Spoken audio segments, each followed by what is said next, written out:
Capítulo 2. A humanidade transformou a moeda em divindade. Antes da humanidade ajoelhar-se diante do dinheiro, ela ajoelhava-se diante do sagrado. Existia um tempo em que os seres humanos observavam o céu, os ciclos da lua, os rios, o nascimento, a morte, as estrelas, o fogo, os sonhos e a própria consciência, como expressões do divino. As antigas civilizações possuíam inúmeras limitações, conflitos e violências, mas havia algo profundamente diferente em sua percepção espiritual. O sagrado não estava concentrado em números. A fé não era construída sobre saldo bancário. A prosperidade não era medida por acúmulo infinito. O valor humano ainda não havia sido totalmente reduzido à produtividade econômica.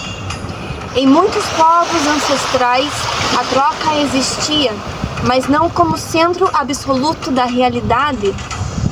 A relação com a existência era mais ritualística, simbólica e conectada aos ciclos naturais.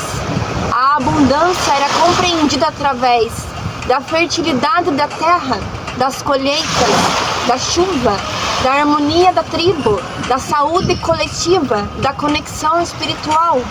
Mesmo os antigos cultos, templos e tradições espirituais não giravam originalmente em torno da obsessão monetária moderna, porque havia uma percepção intuitiva. A vida vinha da fonte, não do mercado. A humanidade contemporânea talvez não perceba o quão profundamente espiritualizou o dinheiro. Ele deixou de ser ferramenta há muito tempo.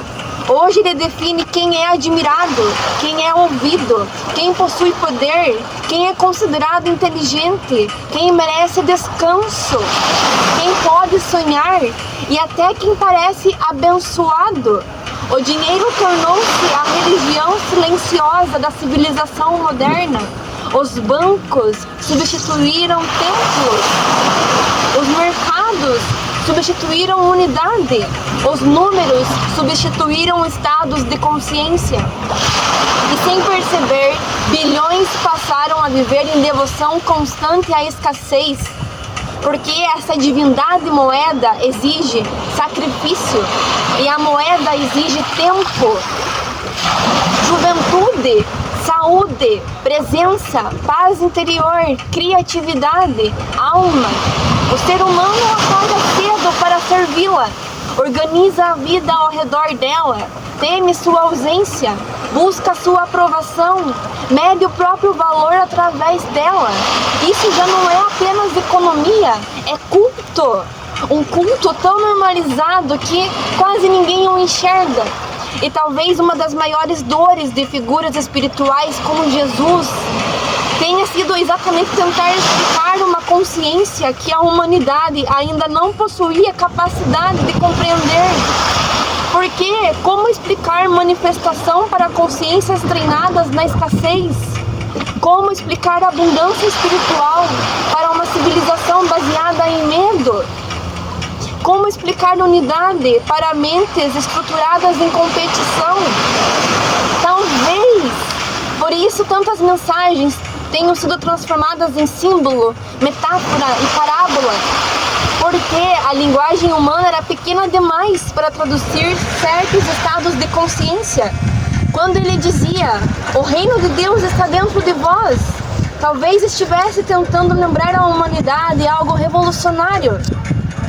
A fonte nunca esteve fora, nunca esteve em instituições, nunca esteve em impérios, nunca esteve em moedas, nunca esteve em sistemas de controle. A consciência criadora sempre esteve dentro do próprio ser. E talvez uma das frases mais incompreendidas da história tenha sido: aquele que crê em mim fará obras ainda maiores. Porque esta frase destrói completamente a lógica da limitação humana. Ela não aponta para a dimensão eterna, ela aponta para potencial. Então surge outra afirmação profundamente esquecida: vós sois deuses.